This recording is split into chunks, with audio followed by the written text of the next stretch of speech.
This is the Between Extraordinary Part 9. We are picking up with a night phase. We're just doing the night phase today. I'm feeling a little under the weather, so we're going to just do a night phase and then call it a session. Maybe a slightly more extended night phase, though. So we had sort of decided that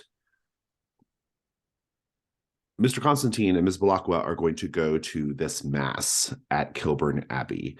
I owe Mr. Constantine a clue once you get there, but you can also just keep investigating. I think that because this is going to be slightly a somewhat extended night phase, if you all want to gather enough clues and then answer the question and then go ahead and resolve it, you'll be in a perfect place to do it, right? So if you really kind of like hit the ground when you get there and just sort of figure some stuff out, you can get this one done tonight, I think. But in any case, I'll leave open the option of if you want to answer a question in the middle of it, we can do that.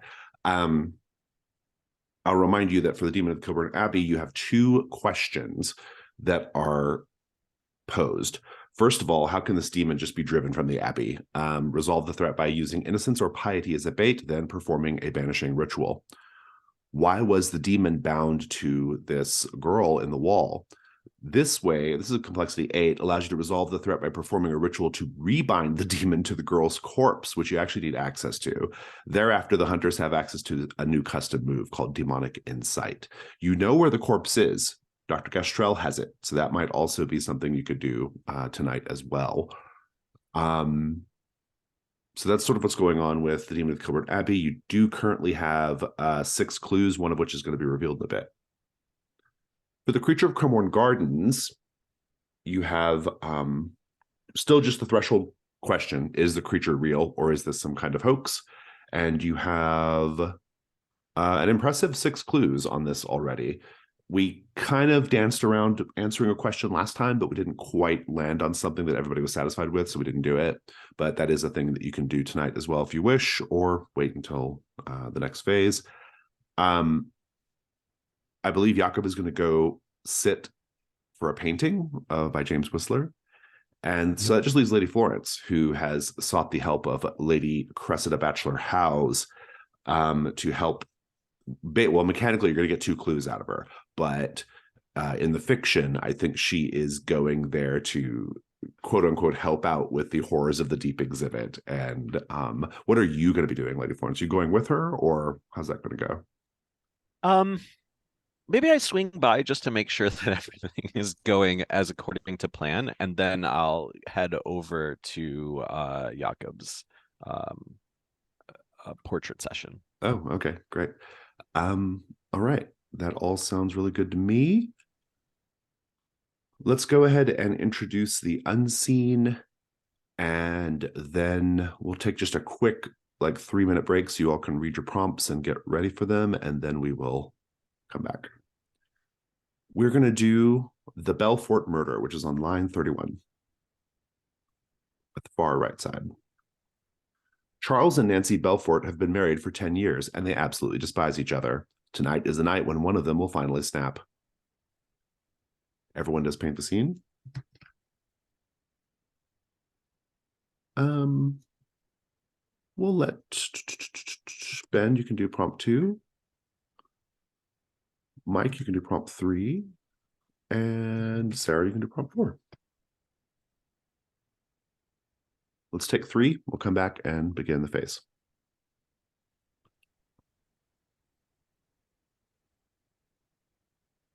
Belfort murder. Everyone, as we look around the home of Charles and Nancy Belfort, how do we know their love for one another died long ago?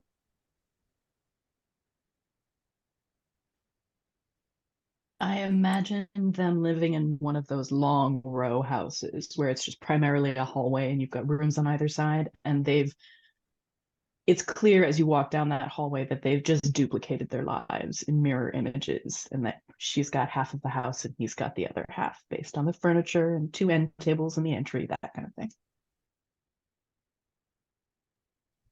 just riffing off of that, the library has been turned into a secondary bedroom, and instead of buying a bed, the books have just been stacked up to sort of like create this. And you can tell from the wear on the covers of the bed that it's been used for quite a while. When anyone comes to the house and they open the closet door to hang a coat, you may see the stack of framed photos from the wedding leaning against the wall in there.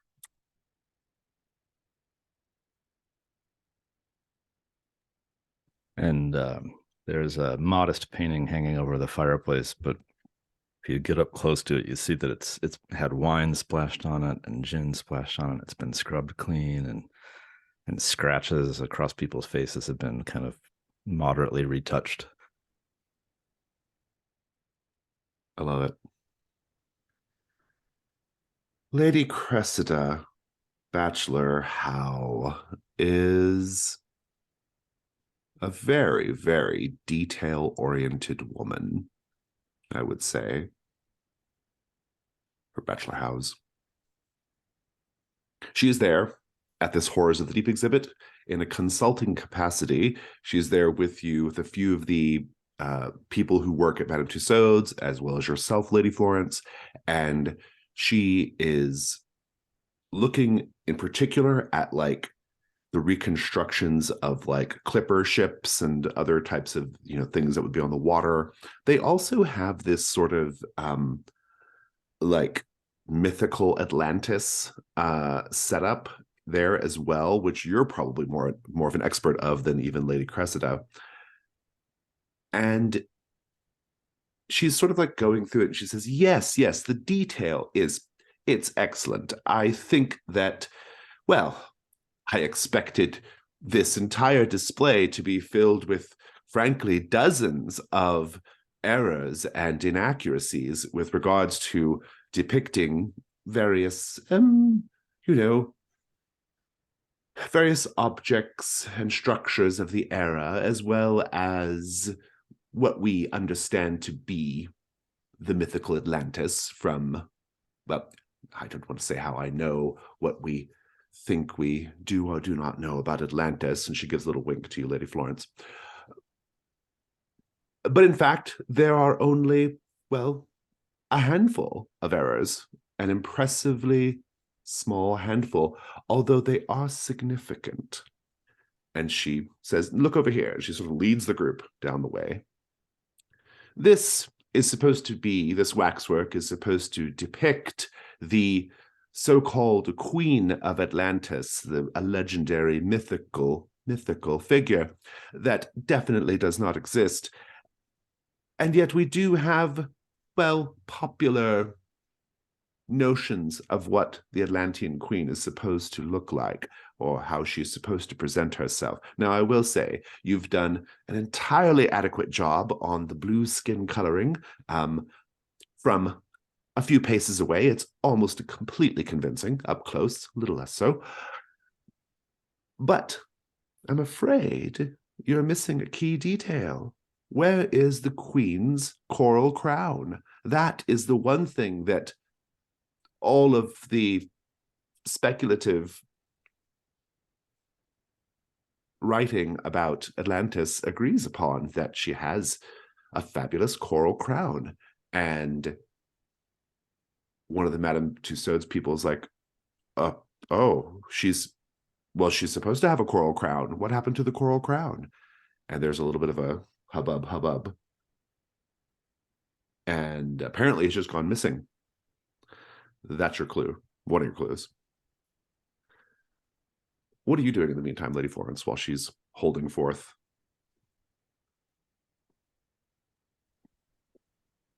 I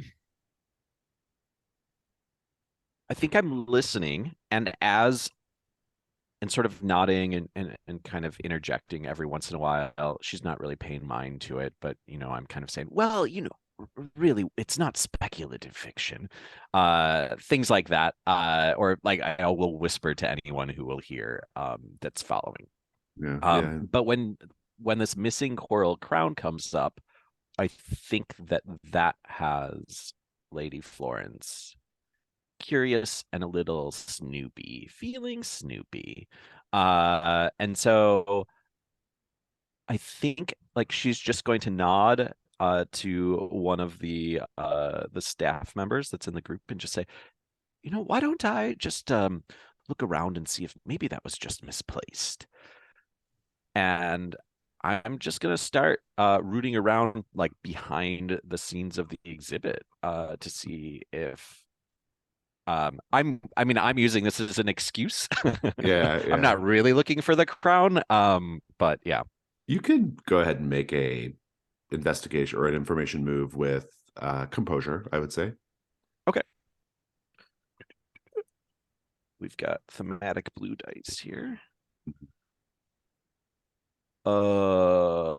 Composure is a 2, so that is an 8 on the table, or 8, just an 8.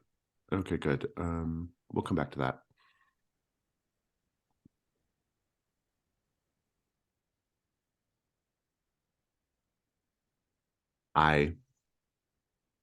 No, we're not going to come back to that.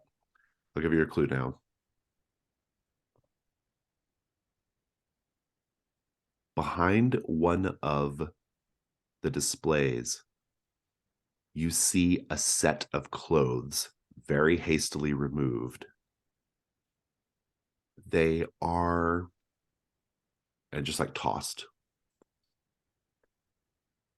The clothes themselves have a bit of a clue to who they might belong to. In fact, I'm going to say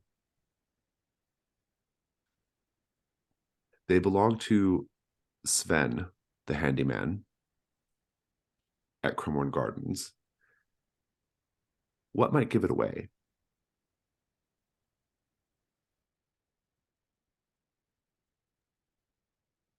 I think that I think there's rips and tears, and I think maybe even that like the blue of the skin of the Atlanteans, like there's like paint dabs of that. Like you can tell that this is somebody who is at least working in close proximity to everything and probably bumping into it, if not painting it himself. As you come back around, you find that weirdly,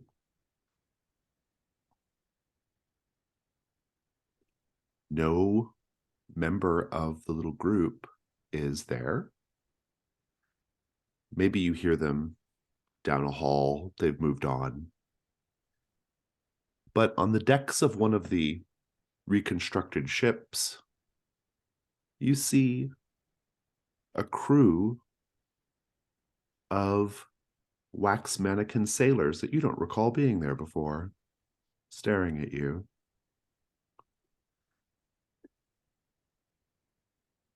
We'll come back to this. Jakob.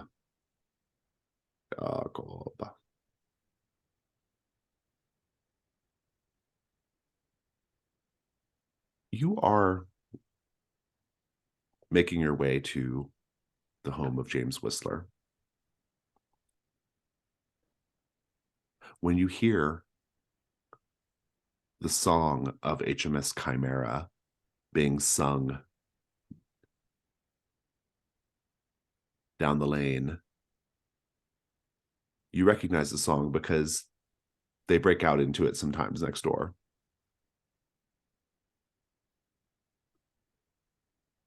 Heave ho, stars below, Chimera finds the way. Night falls and so we go, stargazing in the bay. Stars above and stars below, 3 heads will call us home. A sweeter milk we'll never know, but in our dreams we'll roam. Except more musical. And yeah, there are like some people from Chimera here right now. What do you do? You say here in the lane in the gardens in Cremorne Gardens? Well, on Chain Walk, yeah, where James Whistler Okay. lives, which is right next to it.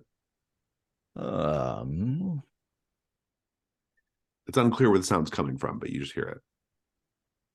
Yeah, I'm gonna try and sneak around a little bit. Kind of do the evening stroll, like I'm out for an evening stroll, sort of casual demeanor, if you Yeah. will. Yeah. I think that's great.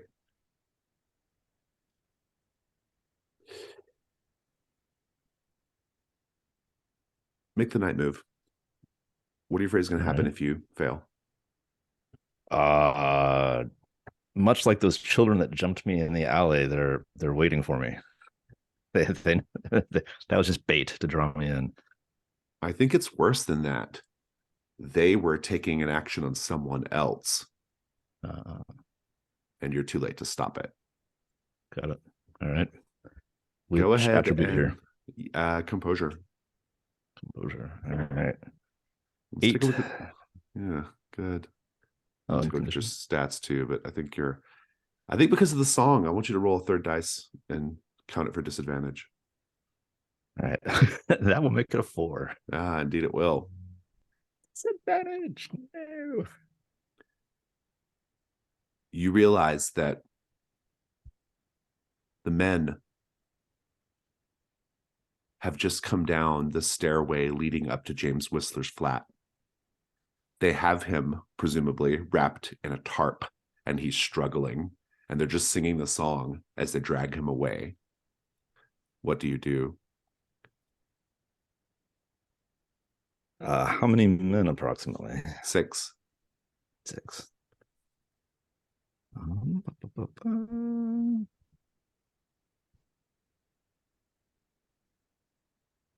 They're dragging him away. I feel like, under stress here. This guy seemed like a kind friend to me. I might call on some of the Vault of the Four Limbs, and I'm not even totally sure if I'm controlling it, but I think the Sword of Thanatos might call lightning down from the sky here. Yeah, we'll come back to this. All right. Ms. Balakwa, Mr. Constantine. When you arrive at Kilburn Abbey, you're actually greeted in the garden by the abbot, who we have not met yet. He is Claudius, and also I should mention the sluggers there as well. Claudius, he is a hulk of a man, about as big as the slugger. A booming voice kind of rubs his palms together as he approaches you. And he says, welcome to Kilburn Abbey. I was told that we were going to have guests at our special mass tonight, and I'm so happy to make your acquaintance. Pleasure, Abbot. Abbot, yes. Yes, I'm the abbot. You can call me Brother Claudius. Good. You can call me Dom. This is Miss Blacqua and my associate. He says, my goodness, Victoria. look. Oh, he says to the slugger, my goodness, look at you. Like, you are indeed an incredible demonstration of God's powers. But which god, Abbot? He says, I know what you're referring to. And let me assure you, Mr. Constantine, we have battled the demon and won. At this point, Victoria will just pull back the giant hood that she'd been wearing and say, Brother Claudius, that's wonderful news. How on earth did you manage it? Weeks of prayer, Ms. Balakwa. Prayer, the brandishing of holy symbols, commanding words, channeling the Lord himself. Be gone, fiend, or feel the wrath of our Lord and Savior. And it is gone. Tonight is a celebration. Well, how fortuitous that we should come. Indeed. Come. This way. I think if you follow, when you get inside the entry hall, you will see a monk on his knees, his face turned to the dark corner of the room, and he seems to be tearing pages from a book, and he's crying. And Claudius says, there. And he kind of ushers the three of you away from that monk as soon as he's able. Or he tries to. And odd beginning to any celebration, Brother Claudius. He says, yes, well, we were all very deeply affected by the recent infestation from Satan's imp, and some of us are still recovering, you see. Of course.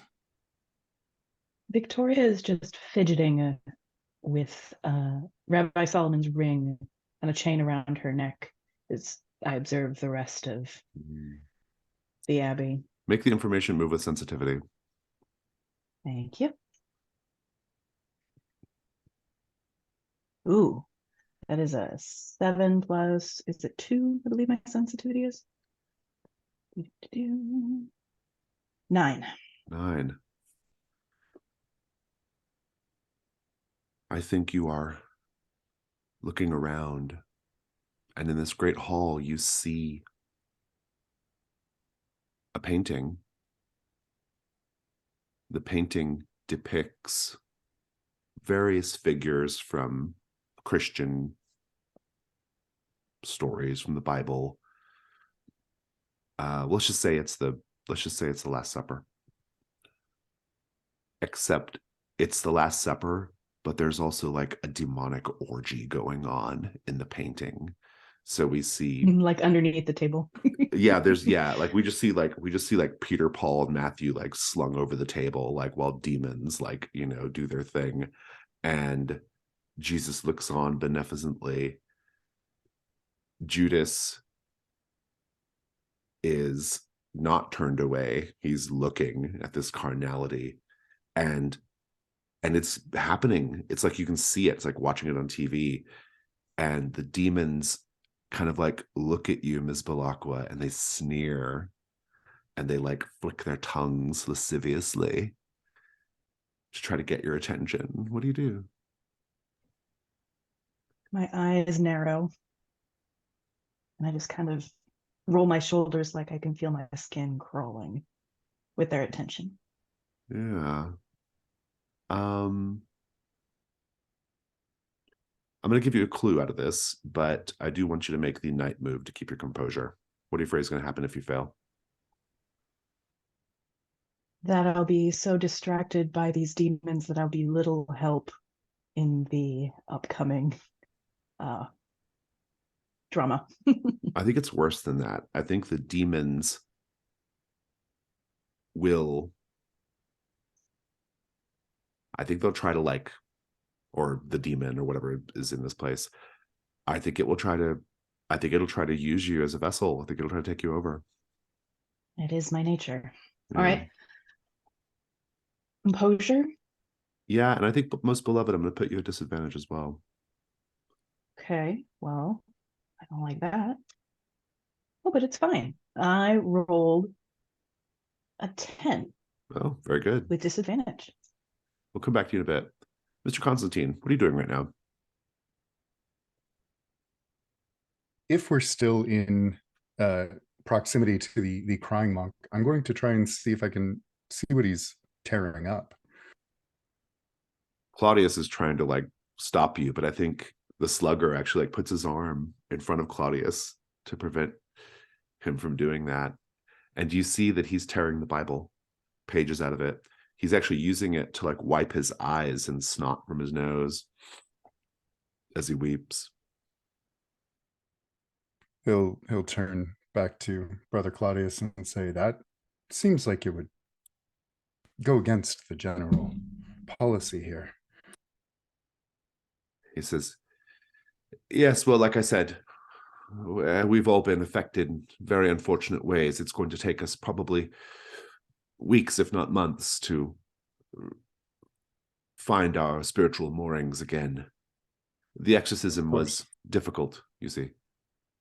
And Brother Claudius, how were you affected? Well, I consider myself a tower of resilience, perhaps not as much as your friend here. What was your name again, friend? The slugger just says nothing. But I am nevertheless hardy and hale in all the right ways. I was able to bat the creature away from its malign influences long enough to mount a counter-assault. Of course. And just so I can have a bit of a picture here, what did that counter assault entail? Let's go to the Belfort murder. Ben, please narrate a scene in which Charles does something to get under Nancy's skin. We see the dining room, which has a very long table, clearly meant for many people, and the Belforts are at either end of it, eating in near silence. But every time Charles takes a bite with his fork, he drags the tines between his teeth, and you can see Nancy gripping her own cutlery tighter with each scrape. And finally, she says, Charles, stop that. And, sorry, dear, what was that? Scrape. And she just grips the knife harder, her knuckles going white.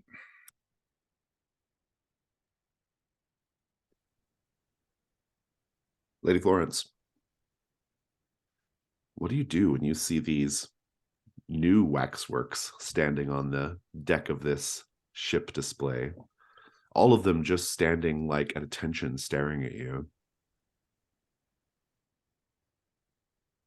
I mutter about what's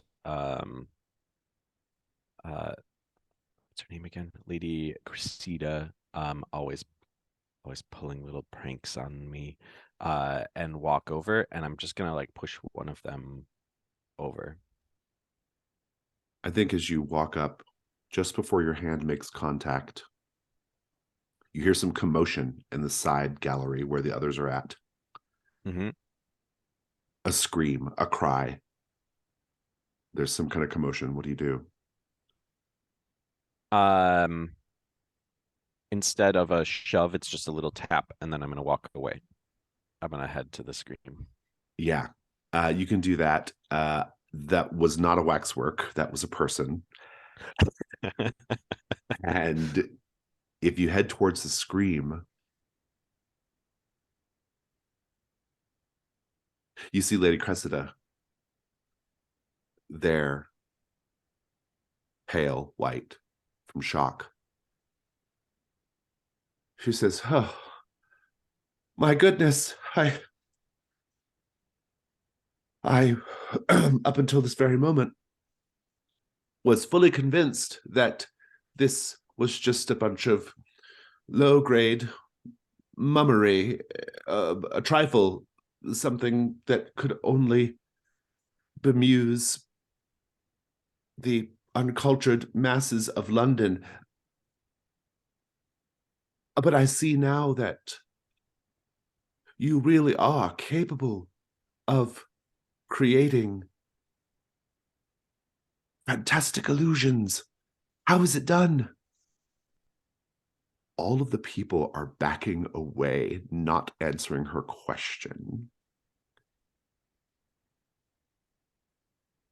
They're staring. All of you are now looking at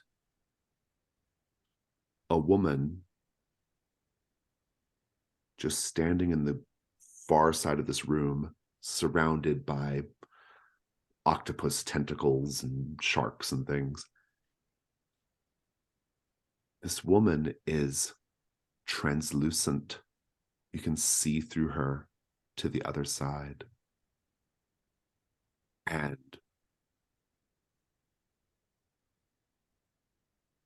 the men from Madame Tussauds are like, "Is this are you doing this? Is this some sort of..." "No, I'm not doing this, but And Lady Cressida just walks closer to it. She's like, it's an impressive trick. My goodness. And she's like looking around it. I wonder how it's done. What are you doing, Lady Florence? Kind of like flicking my finger because I'm like, that didn't feel like a wax figure. Like there was something wrong there. And I think like as that is sort of like clicking for me, I'm also like stepping towards my colleague here. And I think I want to like not like abruptly or suddenly, but kind of like grab her by the collar, like and start to pull her away from this thing. I think the combination of the two things, I want you to do the night move to keep your composure. What do you afraid is going to happen if you lose your nerve? I mean, if I lose my nerve, I don't think I get there in time to maybe freeze up and something terrible happens to Lady Lady Cressida? Cressida. Yeah, I like that. It's worse than that. Of course. She dies. What? If you want to press forward with that, pick up dice. Let's do it. All right. I think it's going to be with. I'm still going to go with composure, even though this is kind of a possibly supernatural thing. It could be an actual illusion. I don't know yet, but I think composure for now. This will be a 13. Nice. You get a clue as well, or a bonus. I'll decide what the bonus is in a bit. Bonus.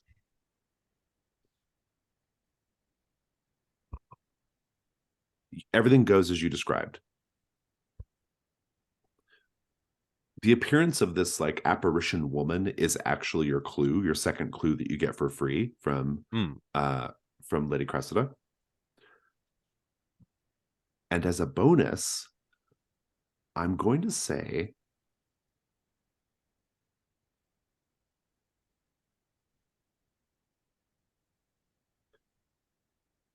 I'm going to say that you can intervene in the scene with Jakob if Jakob is not going to mark a Janus mask. Are you marking a Janus mask to protect James Whistler, Jakob? I'm certainly willing to, yeah. If you are, then I'm going to do something different. But if you're going to try to like rescue him, I'll let Lady Florence be there as well. You have a preference, Mike? Either way. I do want to loop back into you at some point, so I mean it gives that connection, but I know that you've got a plan. It feels like a good time to mark the mask that will unleash Jasad as our mastermind. Oh, So I'll do something different instead then. All right, we'll do it. I'll give you your bonus in a bit. Go ahead and just describe for now, though, how you save Lady Cressida. We don't know if this thing is actually dangerous or not, but Yeah, so I just kind of like tuck my fingers in the back of her collar and I'm pulling her back, and she just keeps going forward, I think, too.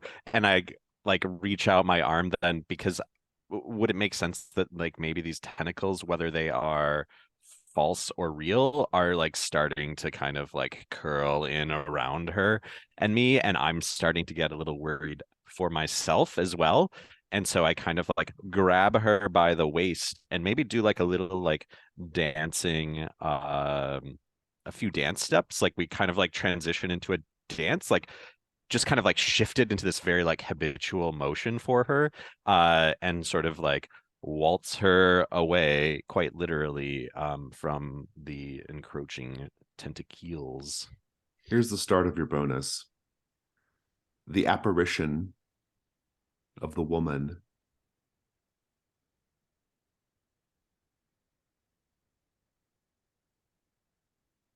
speaks. She says,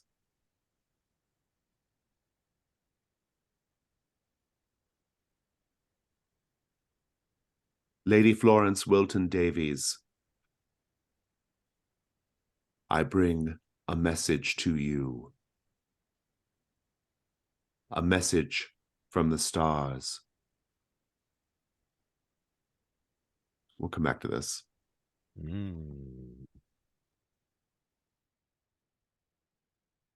Jakob, you said you were going to mark the darkened threshold. Yes, that was the plan.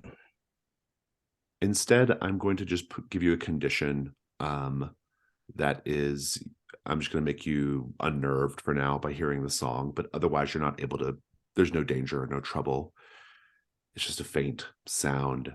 But if we look at the darkened threshold, it says, I am to reset the mastermind clue counter to 1, which I will do. And I am to introduce Jizad, the High Imperator of Venus, as the new mastermind. Let me take a look at that really quickly so I know what I'm supposed to be doing right now. I'm picturing a Venusian blimp descending from the clouds. Yeah, I think there's a thing I'm supposed to do.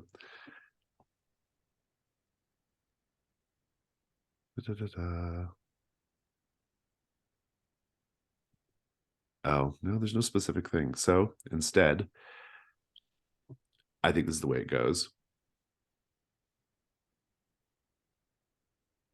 You just see Admiral Flagg in an alleyway with crew members of the Chimera.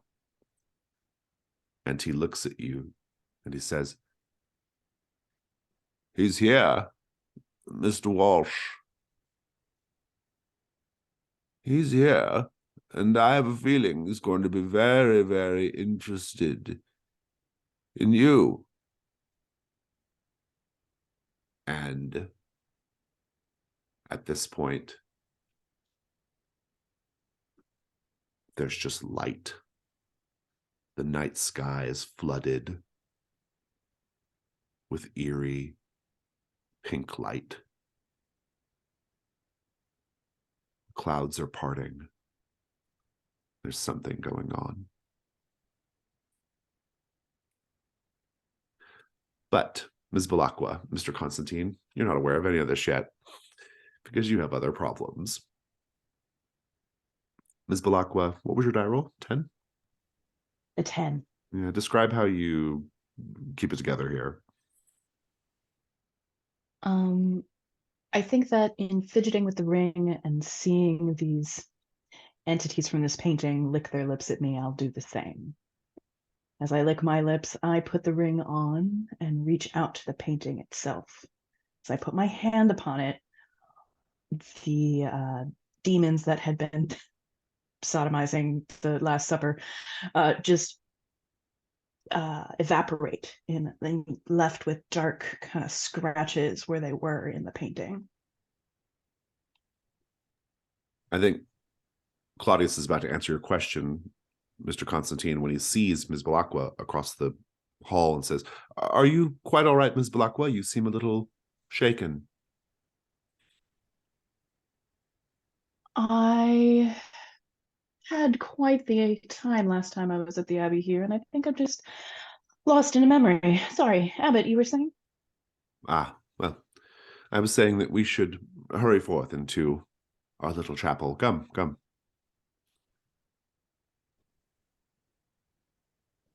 Dom will kind of cut his eyes over to Victoria, and his jaw will tense a little, and then he'll start following the abbot.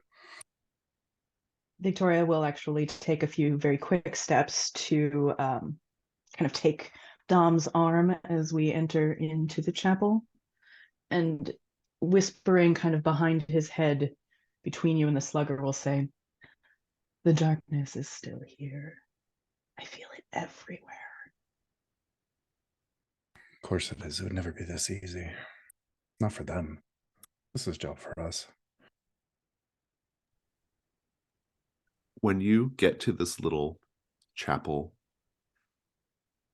there are a few of the monks kind of standing around the altar. They do have a few little small, like, pews. There are no other worshipers here except for Christian, for some reason, Dr. Gastrell, and Companion sitting next to him on the pew, done up in a very sort of with a veil, dressed up nice for a holy service. And he's whispering to her. And he laughs. As if she just said something incredibly funny to him. Her head falls off for a moment and he has to quickly like prop it back up. There. Always trying to lose your head. What are the two of you doing?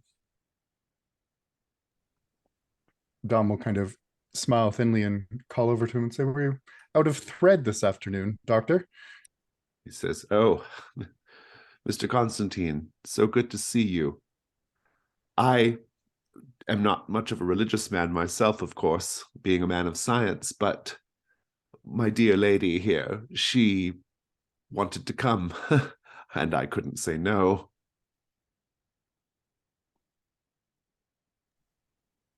Of course. And I think he'll just lean over and briefly explain to Victoria what he had encountered that afternoon. Yes, a reminder for everyone that this is the girl that was walled up in the abbey, her body headless or unattached head, apparently, and dressed for church. Claudius When is, her head next comes Sorry. off, I was going to say that was my fault. Edit that. Well, one can only hope that we all have such fortitude when confronted with such bizarre obsessions. Oh God, what is he doing with his hands? let us go ahead and take a 5-minute break. The Belfort murder. Mike, narrate a scene in which Nancy humiliates Charles. Yeah, so Charles has to go to this very important ball. He's a doctor, and meeting with all the other doctors within this particular hospital, and he's looking for his suits, a suit to wear. He can't. They're gone. Some of them are like torn up, like it looks like somebody took a fork and just like scraped into them, and that will not do. And as he's like scurrying around the library, the only viable suit that he can find is this seersucker blue and white striped suit, which he knows is going to be wildly inappropriate at this ball.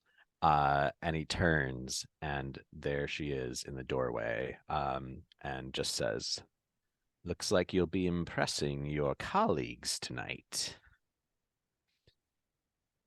That's what I got. Very good. Jakob, it's chaos. People are coming out of their homes, looking out their windows to see what is happening, where this light is coming from up above the city. And indeed, you see what appears to be a craft, a vessel, twice as large as an armored frigate, plated in scarlet metal, which is where the pinkish hue is coming from. Plated in scarlet metal and ornamented with alien patterns of gold and silver. It hovers without sail, without wings, or any obvious means of propulsion. People are freaking the fuck out. They are coming out into the streets after being just in awe for a moment. Now people are just losing their shit and like running like crazy. And I think you're gonna have to do the night move to just like, I don't know, like keep your composure yourself, but also to maybe survive just like a crush of people like running past you, you know, like just kind of, you know, freaking out. People in Cremorne Gardens are like pouring out like nuts, right? There's thousands of people there, and it's just like a stampede, you know, of people just panicking. What are you afraid is going to happen right now, Jakob? Well, I'm asking the obvious question that anyone from Wales would, you've seen the Aurora Borealis before, but this is clearly it's a night show, right? Isn't this part of Cremorne Gardens and a thing they do in London? But then people's reactions are not to scale with what I initially think this is. And so I'm standing there just, I don't know, the farm kid in the city, kind of baffled by what's going on, and a carriage just plows me down like thump. So what are you scared is going to happen if you I'm gonna get run over by a carriage as somebody's trying carriage. to escape. Oh, got it. Roll with composure. Crush my legs right back to where they were. Yeah, roll with composure at disadvantage, please. Disadvantage. Oh man, what does that put me at? Eight. Yeah, 8. You're going to keep it together, but I think you're going to keep it together. But I think you're going to have to rescue James Whistler. He's going to be put in some kind of danger. Go ahead and just describe how you manage this crowd here. Like, how do you stay alive? How do you not get run over by a carriage? Yeah, let's do a little foreshadowing of future powers, maybe. That a carriage does hurtle towards me, and I sidestep like a little faster and a little more agile than I usually move.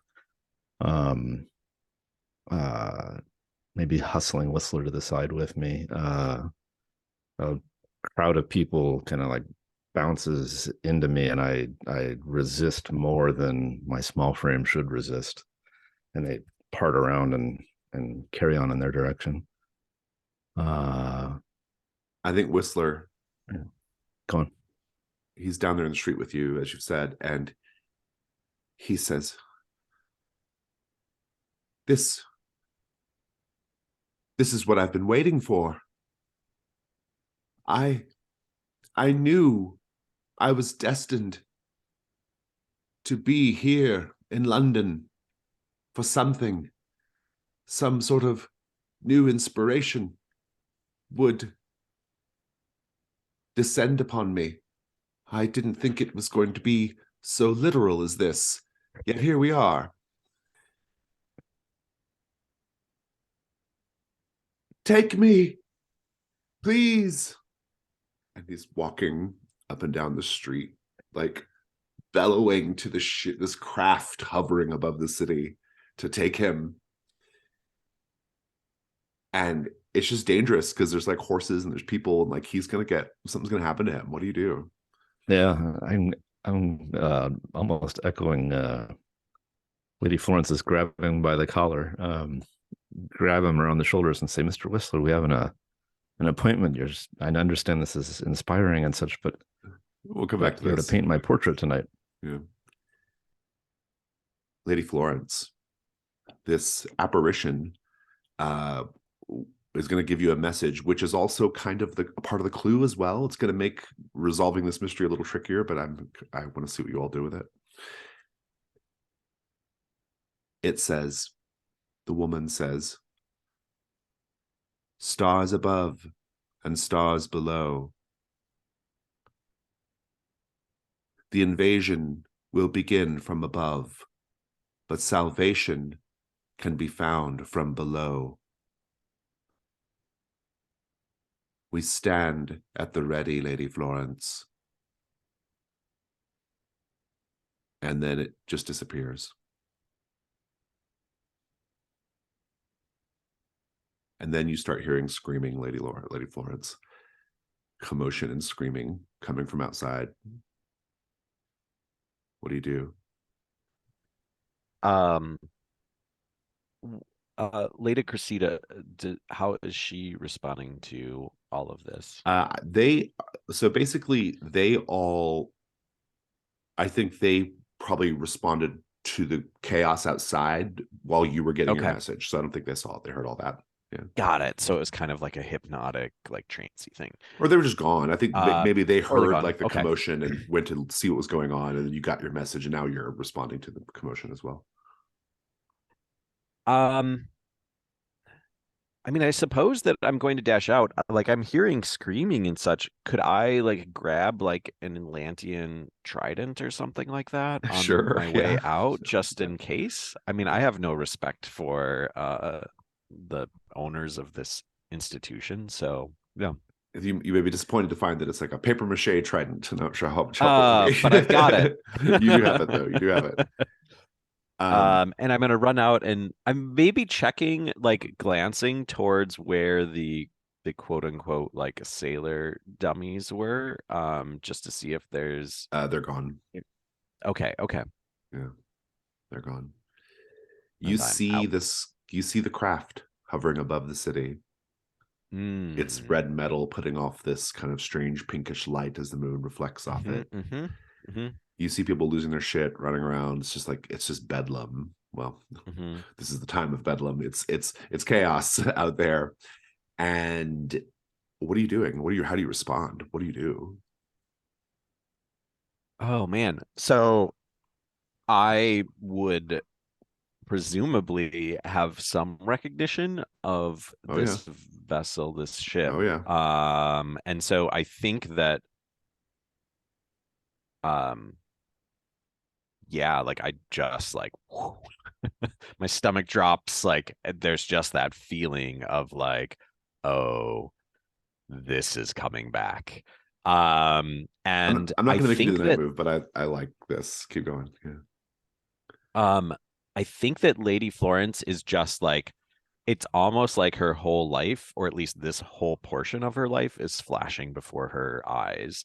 And she is just like almost in a trance, like just like walking towards the ship as like every chaos is going on all around her, just like not paying any attention to where she is, but yeah, just kind of, yeah, sleepwalking essentially, like towards the vessel.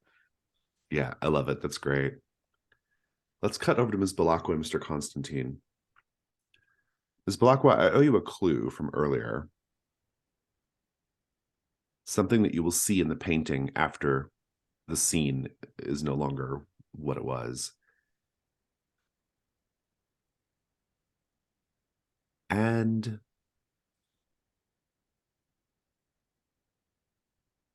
I think what you see, let's see how I want to interpret this. Oh, I think you would have noticed it before you were pulled away.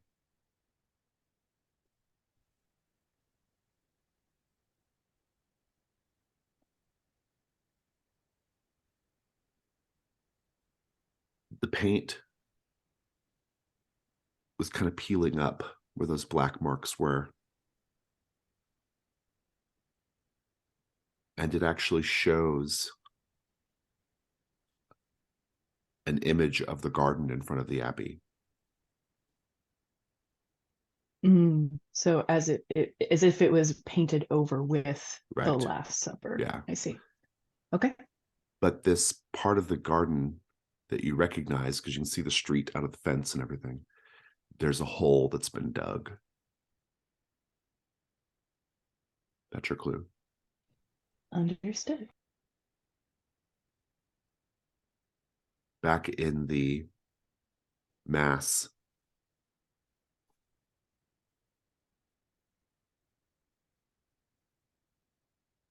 everyone is sort of sitting down, and the abbot says, "Thank you all for coming. I know this is somewhat unusual, having mass at a monastery, but I have felt so compelled as of late, given everything that we've been through. I want to tell you the commandments of the Lord.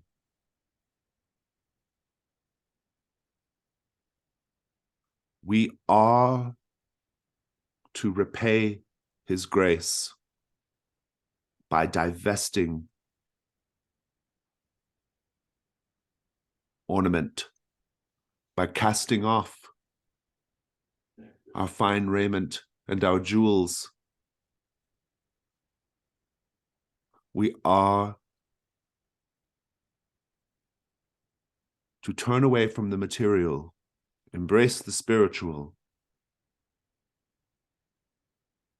He kind of turns to Dr. Gastrell. Doctor, what will you give up? And the doctor doesn't really know how to respond. And then he leans and his companion whispers something to him and he says, oh. And he pulls off his cufflinks, his fine cufflinks. And one of the monks comes and collects the cufflinks. And then another monk comes and takes a fine bracelet off of Dr. Gastrell's companion's wrist. The monks come to you, Mr. Constantine. One of them says, Brother, what material things shall you cast off? Dom will smile and say, I'm an only child. And they sort of nod. And then Claudius says to you, Ms. Balakwa, Ms. Balakwa, do you have any finery, jewelry perhaps, that you wish to banish from yourself in an embrace of our Lord, an embrace of modesty? Victoria, in the precise opposite of an act of modesty, starts to pull up her skirts over this particular leg.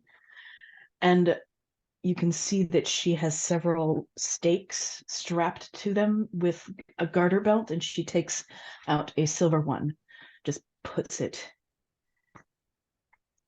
in the collection basket. One of the monks that is there with the collection basket, he kind of gets this feverish look on his face, and he says, What about your ring, Miss Balakwa? Surely you do not want your hands to be adorned with symbols of excess like that. I do not think it is excessive to keep the dark forces at bay. They work through me, so I may protect others. And you'll notice now, Dom, that a number of the monks are flanking your little pew. They clearly want Ms. Balakwa's ring.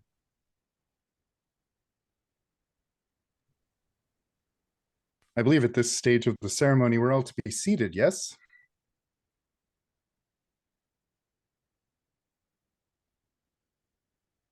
And then a commotion. Christian has slipped out. He says, What are you doing? You hear this from the hall. What are you doing? Come down from there. What do you do? Dom's going to just lean to the slugger and say, stay with Victoria. And he'll get up and step past the monks and say, excuse me, one moment. Try and go out to the hall.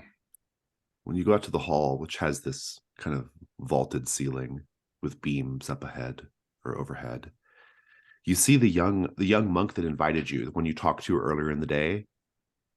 He's standing there with a noose around his neck. It is apparently also the young monk that Christian has been having a illicit fling with, because Christian's like, you have to stop him. You have to help him. And the monk says, oh, but this is for him. And he's ready to step off. What do you do? Dom is going to try and throw a knife at the rope. Very good. It's the night move. What do you afraid is going to happen if you fail? I think the worst possible thing is that he'll lose his knife.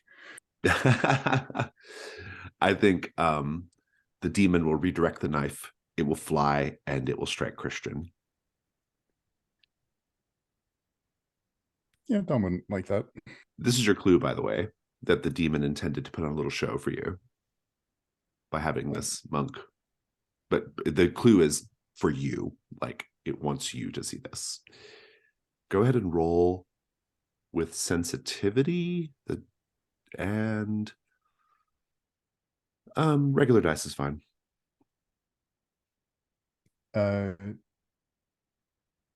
When I use the weapon in physical combat with a supernatural creature, does that count here?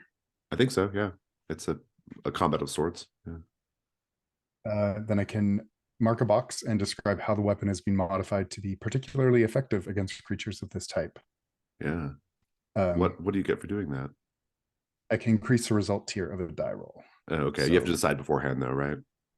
Yes. Yeah. All right, go ahead. So I will use that. And that is 8. So I'll take it to 10. Nice. Go ahead and describe how you save the monk. The blades have been modified not necessarily for demons, but for things susceptible to silver. The edge is coated in a silver alloy. And so it has that effect of playing into the demon's vulnerability of purity, I suppose. And he will just grab the knife, fling it, and toss it toward the rope as the monk steps off. And he just falls and maybe hurts himself, but is not dead. And Christian rushes to him to attend to him. And then you hear commotion from the chapel. Ms. Balakwa, the slugger, is wrestling with several of the monks. A couple of them are clawing at you, trying to get the ring. Claudius, who's no joke himself, he's quite a big guy. He's lumbering forward down from the little pulpit toward you, Ms. Balakwa. What are you doing, Ms. Balakwa? I would like to try ritual in this moment. Maybe even like grabbing the stake from the basket again. I would like to plunge it into the collarbone neck area of the closest monk and use as much of his blood as possible to cast everyone to the walls of the room like a superhero landing does. Poof. That's very good. Yeah, I'm super into it. Okay. We'll come back to this. Let's go to our last stop at the Belfort murder. Sarah, which of the two can't take it any longer? Describe them murdering the other one. Are they happy at the end?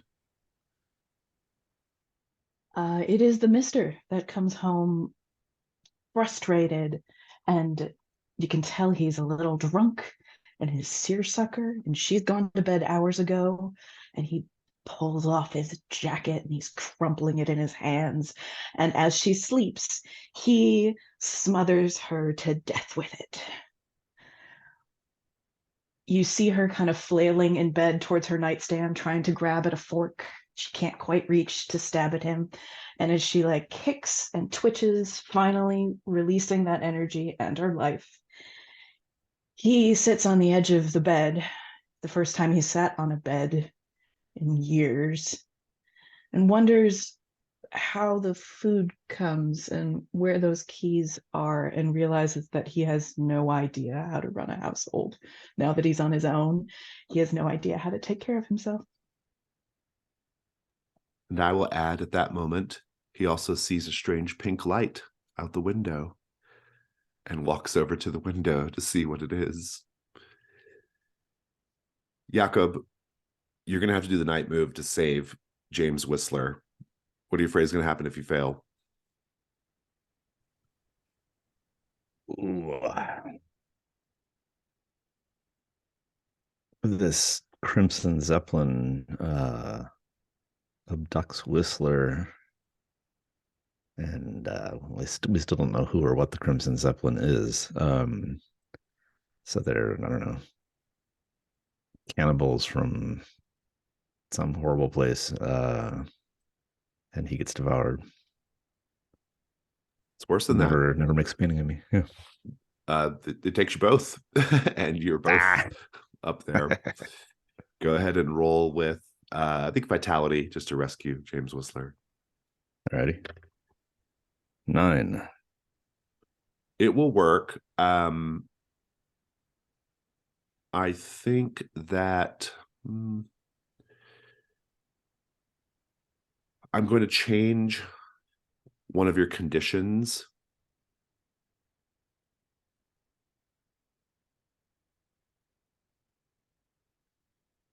From unnerved.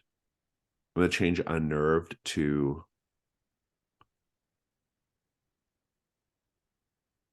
marked by Jazad. Describe how you rescue James Whistler. Oh, I think there's a certain degree of supernatural strength beginning to show, whereas I'm tugging him. He's kind of like, how can this guy pull me quite that well? He's smaller than I am. This is what Whistler's thinking. This Walsh guy is smaller and more frail than I am. But then on his shoulders, he sees my fingers divide into, double digits. And that kind of snaps him out of the rapture with the Crimson Zeppelin, that there's more to be seen. There's more to paint.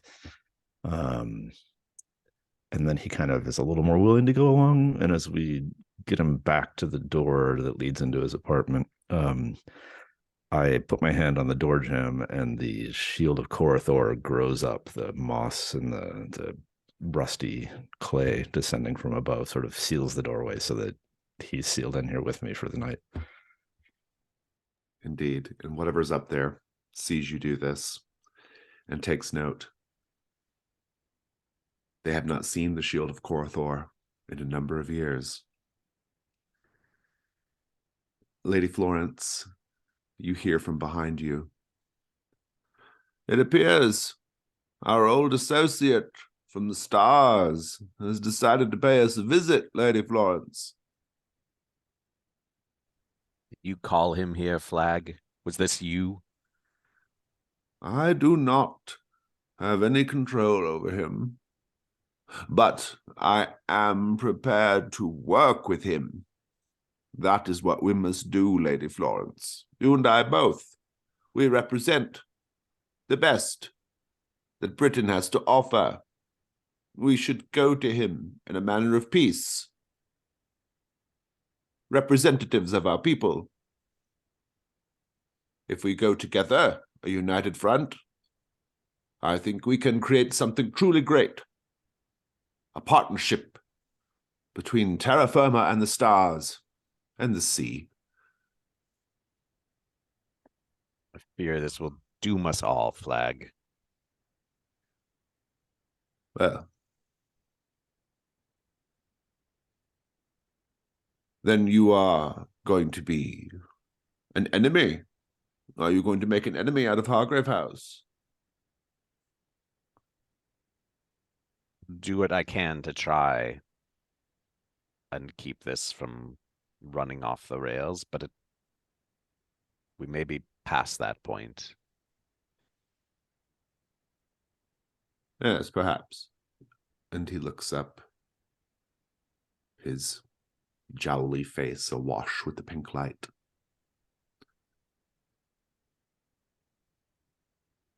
We are on the precipice. But some of us are going to go plunging over the edge.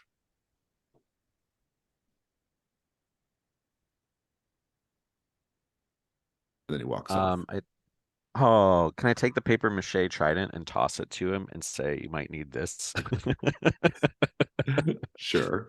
He just looks at it and tosses it away and keeps going.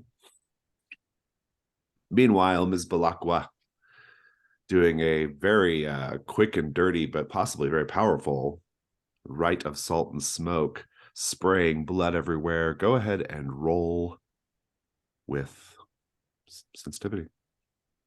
I will, pardon me. I would reach back to the slugger, to my back. You don't want to get hit with this body blow. Oh, yeah. And hope for the best. All right. And is a 9 plus 2 is 11. Very good. Oh, and 8 plus 2 is a 10. Yeah. I can add. I can do math. It sounds like you are going to bar a place, like protect yourself from them with the magic. Is that the effect? It was also like a superhuman feat by literally just being able to push everybody to the edges of the room. Yeah, I think it all control them. kind of, yeah, like kind of comes out. Mishmash rituals. Yeah, describe it. Yeah. Yeah, so I reach for the slugger's hand and plunge into this monk's neck. And as the blood flows, I'm actually casting it up from the ground. It turns into black smoke and is that force wall that pushes everybody to the edge of the space. Takes a little bit of a tissue on a scratch mark on her face and looks up at the slugger. The slugger just gives you like an appreciative nod, like, Dom, what are you doing when We you hear should this probably commotion? see where Dom went. Yeah.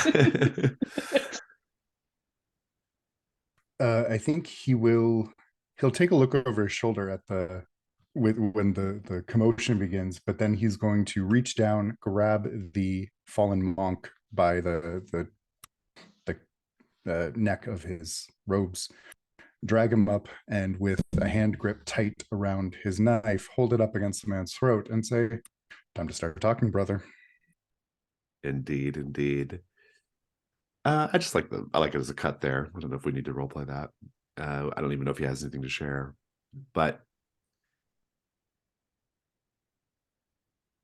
the whole little party will be interrupted once awareness of the thing floating in the sky becomes a thing.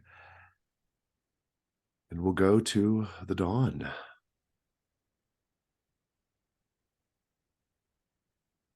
Let's do dawn questions. This goes back to last week as well. So if you did the thing last week, then it also counts. Lady Florence, did you experience an echo in the night? I don't think I pulled it off, actually. Did you leverage your social status to gain the upper hand? Yes, you did. Did you have a face-to-face encounter with the mastermind? Yeah, I think in that last scene is in the spirit of it, even though it wasn't like face-to-face, but yeah. I think it's the kind of scene that we want. Ms. Balakwa, did you experience an echo in the night? The scratches on Jakob's paint the scene, painting in the flat to the scratches on that painting and then on my own face. Did you make love to a human in order to forget the darkness? No, Victoria continues to be very horny. Did you have a face-to-face encounter with the dark entity? Yes, you did. Yes, I did. Mr. Constantine, did you do an echo in the night? The way he gripped the knife, like the wife. Oh, right. Did you tell someone why their plans were poorly made? I did not. Did you revel in the thrill of the hunt? I don't think so. I don't think so either. Jakob, echo in the night? I had such a great setup with the painting. I was ready. to model. We didn't quite get there. Yeah, didn't quite get there. Did you demonstrate extreme naivete when faced with the horrors of London? I don't know, kind of. Kind of, You thought it was the Aurora Borealis. Yeah, I think the Aurora Borealis thing is probably, yeah. Did you go on and on about your bucolic life back home? Not really. I could have seen it in that scene with Whistler, though. Like, you just got interrupted. I think it was the main thing. Yeah. I just need like the rest of the evening with Whistler. Yeah. We could do that as an after credits camera roll. Yeah. Let's keep going here. You can reassign the keys to the 5 vaults of Tarthor if you wish, Jakob. And then who has Janus Mask or any other like little playbook things they have to narrate, like the knife thing? Just the knife thing. Go ahead. Several generations ago, back when the Wolf King's forces were less subtle and more overt, Dominic's great-great-grandmother forged the edge of the blades, pouring the silver very carefully, just making sure it was flat and even, and we see her cutting a hair on it lengthwise. and looking up with a grin as the candle lights in the room flicker out, and we hear a howl in the distance.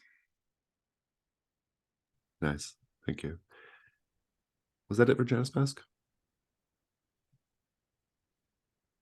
All right, then. Well, Yeah. We'll call Minor it a session. activated, I guess you would say. Yeah, we'll call it a session then. Let's go to Stars and Wishes for our abbreviated session. I'll go, because everybody's going to say it. I'll be the first star for Mike's camera zoom out of nowhere. So brilliant. I also really enjoyed Jakob. There was a line that you, or Brian, you said as Jakob, oh, that's because you were talking him out of it. Mr. Whistler, we have an appointment. Like, that's a really compelling reason for Jakob, but anybody else confronted with that might not have. I enjoyed seeing our mastermind reveal. That's excellent. Lady Florence, all of your persnickety managerial Karen tones are coming through really great in a way that I wasn't expecting. And Dominic, I think that you and I are just going to have to figure out how we go forward into space. Wishes. I do want to see, because I'm one mask away from marking and introducing the Coven threat.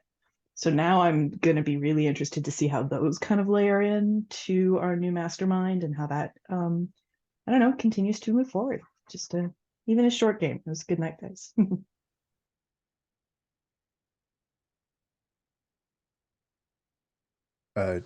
Echoing most of the stars there, especially that really great zoom, very effective. And yeah, the scene at Madame Tussauds was great. I want to know how we'll work that apparition into our answering that question. I'm glad we've got so many clues now. It'll be fun session next time getting all those in place. I guess a wish. I need to know more about these monks and what is going on here. And I think Don might sleep over and be there for Don, maybe, because he's not going to leave till this is settled.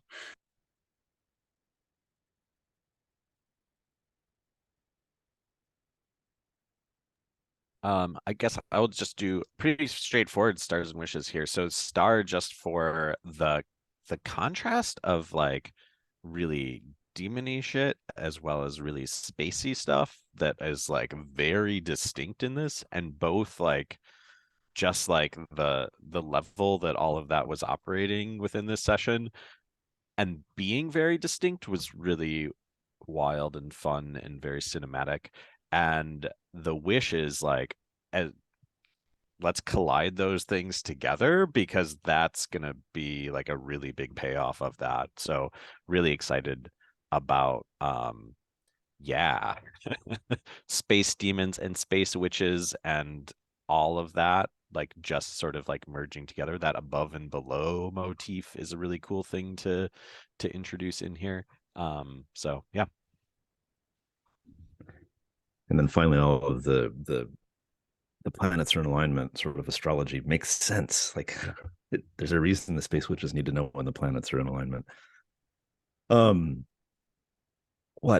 liked Victoria's reveal of a garter belt of stakes. That was a good image in my head. And Jason's phrasing it as Lady Cressida, I don't know, I don't want to say how we know what we think we know about Atlantis. So it's like the levels of disclaiming were terrific as they stacked up. What else did I write down? Those are the big ones, really. I'm looking forward to, like Mike said, seeing the collision of the space cosmic adventure and the demonic beings. It reminds me of like the 1970s Doctor Strange comic books in flavor, not the modern Marvel movies so much, but like the older comic books seem to balance out that mix of theological and cosmic horror. And it'll be fun to see those come together. Oh, and I wish, still kind of wishing for a scene with Whistler painting. I've got some ideas on yeah, that might play out. And I might be a little biased because I'm a fan of Whistler, less for the painting, but for his etchings. His etchings as an artist are amazing. Like that's an etching sitting over my shoulder there. So I know the art form and just want a little more playtime with Whistler. Yeah, this is. I have an. Go ahead. I just want to cut in with an additional star, Jason. The pink light on the end of that unseen, very, very good. In my head canon, it was also as Dominic was holding the knife to the monk's neck, and then all of a sudden there was this pink glow. Like it fit harmoniously. Well, it was kind of a good reminder of like the unseens take place at the same time, right? Like this is happening in the city when you're all doing your stuff. So it was a rare opportunity to show that like directly. So yeah. Stars. I had a really good time. I knew this was going to be a briefer, a shorter session, but I thought we got a lot of stuff done. It was very action packed. I'm happy that Jasad is now going to be a thing. I loved there was like interesting like little notes of humor like mixed in with the action and the horror, so I really enjoyed all that. Yeah, and I'm just really curious to see. I think the Creature of Cromorn Gardens is a really interesting like I wonder if there's more going on here now that we're like not really it's like more than we kind of thought, and I want to know what it means that someone has contacted Lady Florence apparently from below, whatever that means, to help out with above. We know what that means. And so that was intriguing. And I like that Stars Below and Stars Above is also in the Chimera song. So like clearly like Admiral Flag's involved, right? Like, and I would just want to know like what the connection between all of it is. I just think it's going to be super interesting. So yeah, very excited to see how it all plays out. And I'm excited to see the first scene between the Explorer and Jasad. I think that's going to be great. So yeah. But I think that's all I've got, though. Are there any other stars or wishes? Okay, then. Before we go, a scene on board the Resplendent, which is the name of the vessel floating above London presently. We see a being, a noble Venusian, tall and thin, with pale blue skin, a bald head, pointed ears, dressed in flowing green and scarlet robes, clutching a golden staff that emits a pale green light. He's sitting on a throne, a magnificent throne that is the same gold and scarlet metal as his craft. And the throne room is this luxuriant, opulent space with rugs and tapestries and pillows woven from strange blends of fibers that are not from this world, shifting, scintillating colors. He does favor red and gold quite a bit, though. And he calls out, 127, 127, I require refreshment. And there is a large, hulking robot, hulking brass body with exposed, intricate silver cogs, walks about on 3 legs. And it says, I live only to serve the great majesty of Jasad. I will not be stopped in executing his righteous orders. And it clunks over and grabs a tray with flute glasses of sparkling liquid, and he clunks back over, and Jasad takes the drink, sips it. It says, fascinating, fascinating. Interesting flavor. It is somewhat prosaic and not a very complex profile, but It almost makes all of this worth it. Almost. 127, where's my orrery? 127 sets the tray down. I live only to serve the great majesty of Jizad. I will not be stopped in executing his righteous orders. And it then walks off. And it brings forth an orrery. This collection of brass swirling depictions of planets, a solar system. And Jizad steps down and he looks at the one that's Earth and he turns it and he puts his finger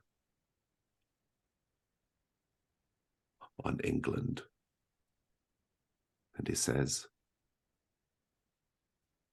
I don't know why this should be my gateway to this world, but I am drawn to it, and I will have it, and I will do it without dropping even a scintilla of blood. Mine will be a peaceful conquest, 127. They will learn to love me. And he sits down on his throne, takes a sip, kind of sneers. And I will see you all next week.